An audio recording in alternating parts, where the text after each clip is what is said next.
Hey, what's up, guys? It's your boy Matt here, and we back with another episode of Matter of Fact MMA. So today we're going to be getting into what went down over last weekend, last Saturday night. We had the UFC at the Apex. We had Sean Strickland stepping in there in the main event in the middleweight division against, I don't want to mispronounce his name, Abus Magomedov. I believe I said that right. No disrespect if I messed it up. So, in the main event of this fight, I don't know what to really say about it. You know what I mean? Because, I'm not a huge fan of Sean Strickland at all or his fighting style. Of course, Sean Strickland gets the win if you don't already know. He stops Abus in the second round. But I'm not really sure what to say about that fight because it kind of looked like to me that, of course, early in the first round, within seconds, Sean Strickland gets a terrible eye poke. Credit to him, he was able to continue the fight. After that, he used about three or 4 minutes of the 5 minutes allotted for an eye poke. Says he's ready to go, so he goes back in there to fight. But from there, what I saw Magomedov pretty much throw tons of power strikes, a lot of power kicks, a lot of power punches, more so power kicks, and exploded a lot. He had a lot of explosive movement. And so basically what you witness is by the end of the first round, he was already gassed out. I mean, by the end of the first round, he really didn't have anything left, but he had a good poker face. He was still acting like he was in the fight, still acting like he was in it, but he really didn't have anything left at that point. So then after that, I mean, it was just, elementary in the second round. Sean Strickland goes out there, puts some hands on him, puts some tongs on him, Did some, good boxing, but pretty basic boxing on a guy who is gassed and got him out of there. So, no disrespect to Sean Strickland, but, no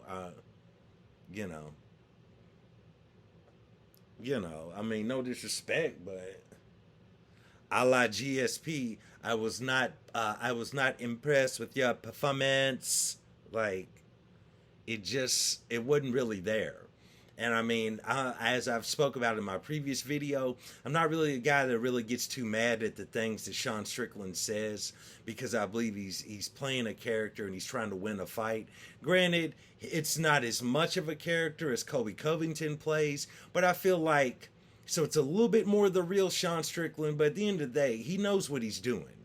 When you see him say these outlandish things, look, I want all my listeners to check this out. The next time you see Sean Strickland giving an interview, I want you to notice one thing. This is a key tell that he doesn't really mean what he's saying. After he says something really outlandish or horrible or, takes a shot at somebody or an entire race or someone's sexuality, the next time you notice him say something completely outlandish about those, notice his eyes. He's going to look around the room. He starts looking around the room and he's trying to gauge everyone's reaction because he's trying to say something to incite a reaction. So the next time you see him giving one of these interviews, before you get all up in arms about him taking shots at different people and their race and sexuality, you got to realize he's doing that to get that same reaction that you have. That's what he's doing. He's trying to get that reaction from you because a lot of the time, unfortunately, in today's world, that reaction translates into dollars, as into views, as into people wanting to see his fights, paying attention to his social media, so on and so forth. Yeah, I think he has a podcast now. So that's what he's trying to do. So I don't really take a lot of stock into that because, we don't really know the real guy. I mean, I think it's a little bit, his character's a little bit closer to the real him than Colby Covington's, but, anytime a guy's saying something outlandish and he's looking around the room to kind of gauge everyone's reaction, to me that kind of says that guy is not completely serious or truly means what he's saying. When you mean something that you're saying, you're not worried about gauging how the room's going to react. You just say it. So with all that being said, I don't have much of a problem with what he says. I don't agree with anything he says, but I don't have much of a problem with it because it's an act. It's like watching pro wrestling. It's what he's doing. So, aside from that, I just wasn't really impressed by this fight. I know Michael Bisping said this is his most impressive performance, but I mean, he just kind of used.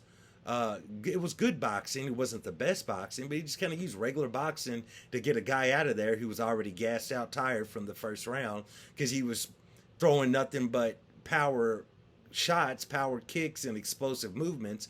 He just ran out of gas. So that's that. So big win by Sean Strickland. You know, he called out the Chinese champion of the middleweight division, which I thought was hilarious, quite honestly, because I mean, you know, Izzy's one of the greatest middleweights to ever lace up to ever lace up the gloves, to get taped up in the gloves. You know what I'm saying?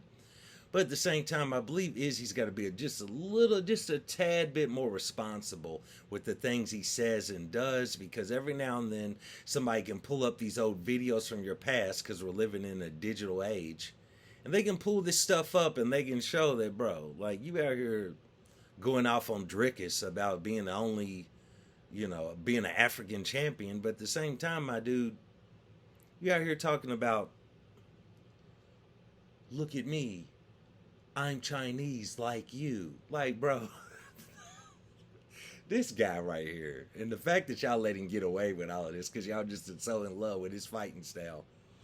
Outstanding fighter, like I said, one of the greatest middleweights of all time. But this guy's so cringe. So, I like that call out. I saw people in MMA media, and this is so sad. If you're in MMA media and you don't know what Sean Strickland's talking about when he calls Israel Adesanya the Chinese champion, just get your card revoked. Like, give us your media card. Do your homework, bro. I'm just a nobody in Louisville, Kentucky, and even I Google some things, watch some videos, and kind of try to find out something.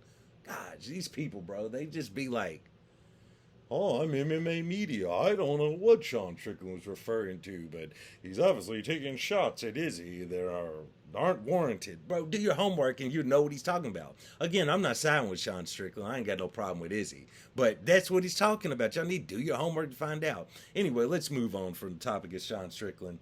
Anyway, he gets a big win. Let me get to my notes. Let's touch on a couple other things. My pick to win the fight, Grant Dawson, ended up winning. Also, I'd like to mention I picked Sean Strickland as well. Grant Dawson wins his fight. I mean, what do you want to say about that against Demur Ismagulov? I mean, man just went out there and controlled him on just about every aspect of the fight. The fight wasn't standing too long. While they were standing, Demar did a little bit better, or Demir, but at the same time, Grant Dawson went out there and did his thing, which is what I thought he was going to do. They hate when people say it, but he got that dog in him. So, I mean, I kind of felt like Grant Dawson was going to go out there and take that. He's an interesting dog because he's very calculated. It's good strategy. He's very much present within the fight. So it's not a dog like Nate Landwehr, Nate the Train, baby. Not like him. This is a different type of dog. This is a calculated dog, you know what I'm saying? But he got that dog in him. Anyway, let's move on. Max Griffith goes out there, takes an L to Michael Morales. How about Michael Morales? Now, that dude looks sharp. That dude looks very interesting, looks very sharp. I mean, Max Griffith being the veteran that he is, he got a few shots off on him. He did a few things to him, but it almost looked like, in the first round, I was kind of thinking, okay, Max Griffith doing all right, but Michael Morales looking like he's got this under control. But for a second, I thought, man, it's Michael Morales. I hope he doesn't end up getting in over his head. He clearly has the physical attributes to beat this guy, but I hope he doesn't get in over his head by him being brand new, first fight in the UFC. But then the second round came, and then, it was just like, by that point, you could just see, man, that he was kind of playing with his food. It almost looked like this was a fight where, almost like him and his coaches were kind of like, man, go out there, try out some things we might have been working on in training, in everyday training, not training for Max Griffith. Go out there, try some things, try a few moves, try a few tactics, let's try to implement a little bit of grappling. Let's do some striking, not so much flashy striking. It looked like he was trying to kind of work things out in the cage that he's already tried in training, right? And then at a point, he just starts styling on Max Griffin. Like at a point, he's just like, okay, I'm getting tired of this.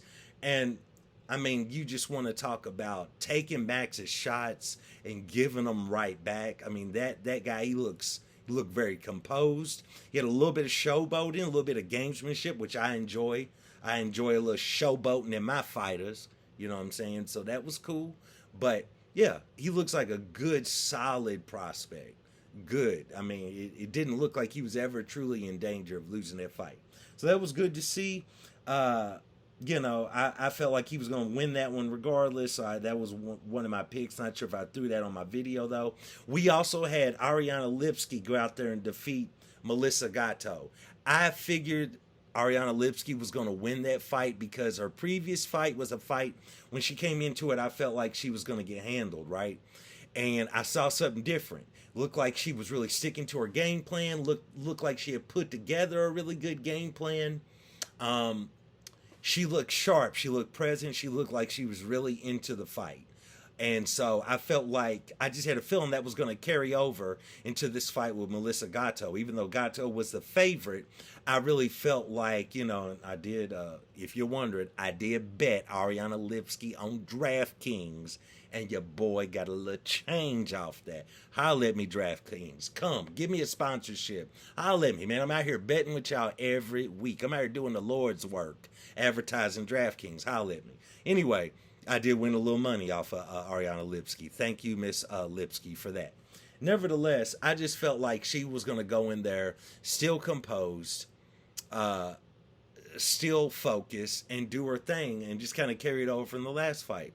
Now, it wasn't the most action-packed fight at all, but, I mean, she stayed composed. She stayed solid all through the fight, and I felt like she got a good, solid win. So that was good to see. How about Ishmael Bonfim takes that L to Benoit Saint Denis? That was a very good fight for the time that it lasted. But during that first round, when Bonfim he got hit with a body kick, and it was a solid body kick, and then he kind of bowed up and kind of called the guy on, like, give me another one. And then when Saint Denis hit him with like two more body kicks right after that were hard, I mean, solid, I felt like Bonfim had lost the fight from that point.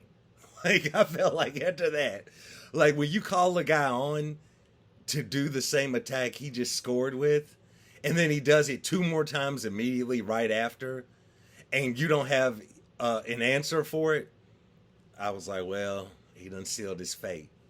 At that moment, it just seemed like to me, he was really trying to do that macho, like, show the guy, like, I can take your strike. And the guy, Benoit Saint Denis stayed composed and hit him with two more body kicks after that. And even though Bonfim did have a few good shots and everything that he landed, there was a little bit of grappling. At that point, I felt like it was Benoit Saint Denis's fight.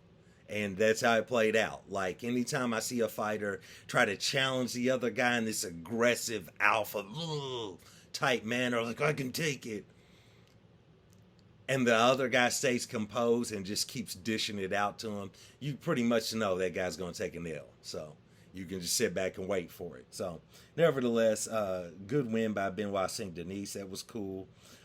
Bruno Ferreira takes that loss to Ruzabov. I might be mispronouncing that. So this was a fight that I was actually on Bruno. I was picking him to win until I saw the weigh-ins. And when I saw the face-off at the weigh-ins and I saw the size, of Ruzabov, I just felt like at that moment that was it for Bruno. And that was at the weigh-ins, at the face-off. Because Bruno is a strong fighter. He goes in there, he's trying to dish punishment. Whether he's striking or if he's going to grapple with you, if he's going to go for the submission, he's an aggressive guy. And the size difference was so big that I just didn't see a way that he could go in and implement his game plan of being an aggressive fighter. Meaning, for example, when he knocked out RoboCop, I kind of felt like RoboCop, while he's a big, imposing, intimidating individual, it's not the same size that his opponent he just beat has.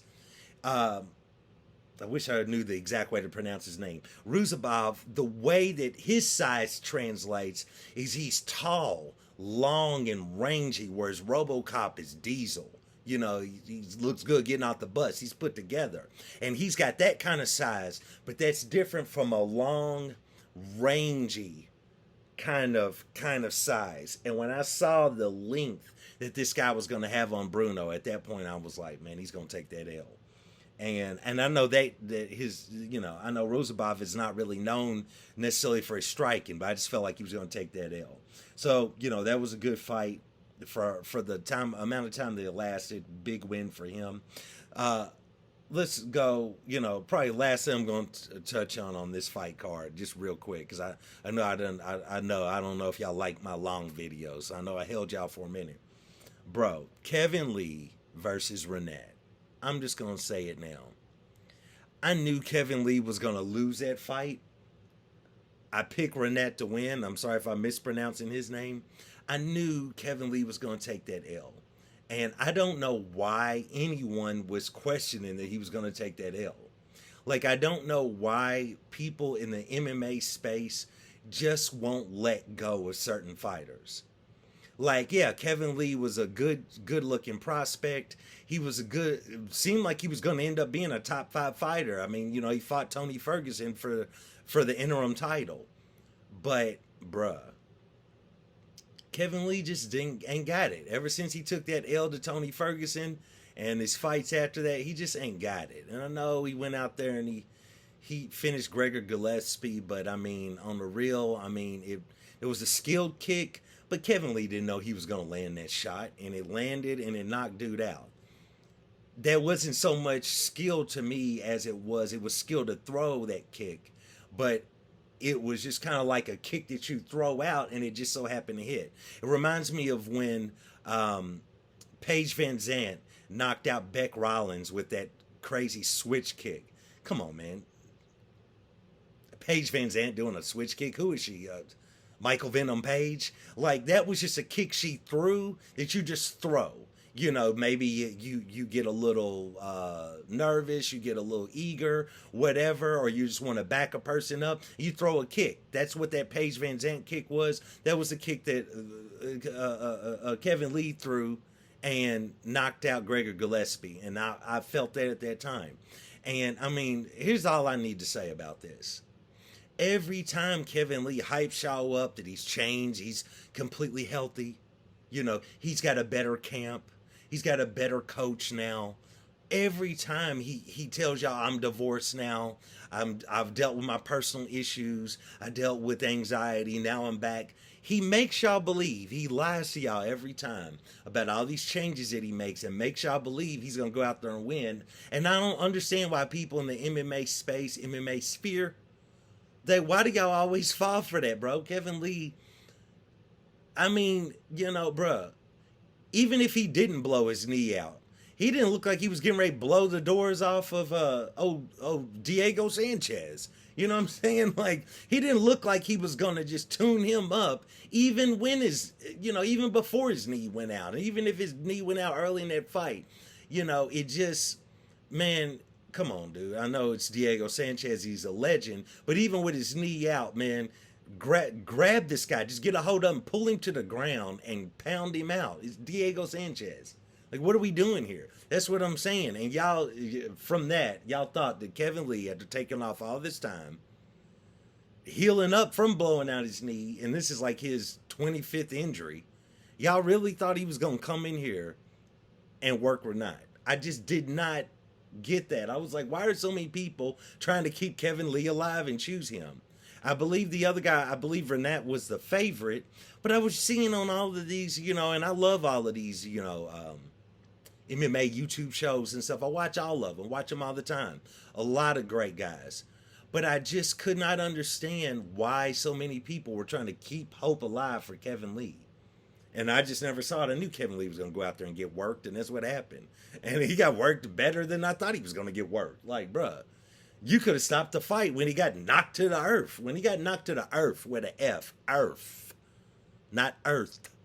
Earth. When he got knocked to the earth, I was like, stop the fight. It's over. We need to do nothing else after that. So it's like, bruh, like, I don't know. I don't know why y'all keep believing in Kevin Lee. Shout out to Kevin Lee. But, bro, Kevin Lee, dog, I don't know, man. I just don't know, bro. I don't like seeing you keep taking all this punishment. Like, I don't know, bro. I'm never one to tell any fighter to hang it up or not do it or anything, because who am I, you know? You know, nobody comes to my job and says, hang it up, bro. So I feel you, you know. But Kevin Lee, bro, you got to do something different. I don't know what it is, but, bro, you can't keep going out there and taking all this punishment. So, you know, it is what it is.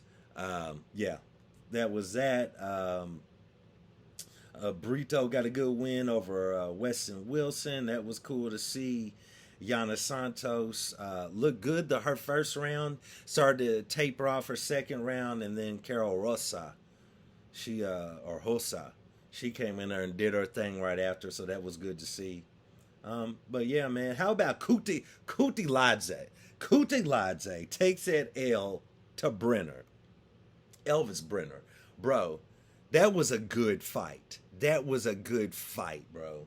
That fight was back and forth. Kuti Ladze got in there, and it looked like in the first round it looked like he was gonna get Brenner out of there, and Brenner's just got that dog in him. Got that dog in him. Got a little bit of Charles Oliveira in him, that old Charlie Olives. Bro, you know, that guy, he would not be denied. He would not quit. He kept going, he kept fighting, and he ends up getting a sensational finish and gets the win.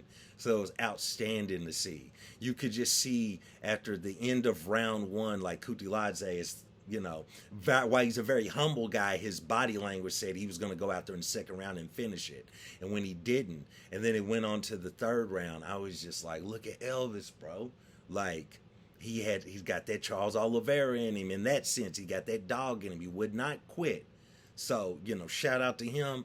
Huge win for him. I'm going to forever be on the lookout from this point forward for him, because when a fighter shows you that they got that heart or they got that dog in them, you know, that they won't quit on themselves or on their game plan or just on their skill level. They know, even if I'm out of the game plan, I'm rocked, I'm hurt, I'm bloody. He had a huge gash on his head. It looked like Michael Myers took a knife to his head. You know what I'm saying?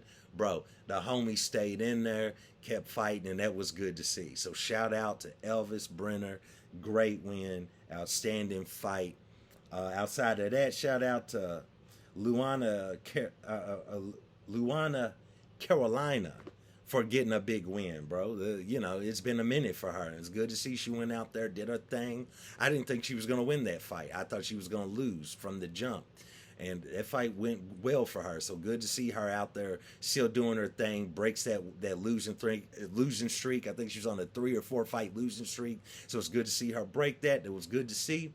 Overall, man, I kind of enjoyed, you know, there was parts of this card that were extremely boring, but some of the high points of the card were very violent and very cool, so I enjoyed it. But we're going to get into UFC 290 this weekend, so I'm coming right back at y'all with another video about that tomorrow. We're going to break down some of the fights on that and get into that, and that's what we're going to do, man. And outside of that, you know, that's what we got going on, man. Once again, shout out to Kevin Lee. I hope Kevin Lee gets it together. Such a tragic MMA career. Such a tragic career. It's like your boy that John Jones barely eased by and beat. It's like, dog, like when you get that close to getting your dream, you know, I can't remember his name. I apologize about that. But, you know, everyone felt like John Jones lost on the scorecards. Dominic, bro, it's like, I feel like a lot of fighters, you know, it's so tragic when they're so promising and they take certain losses that you can tell they're just never going to recover from.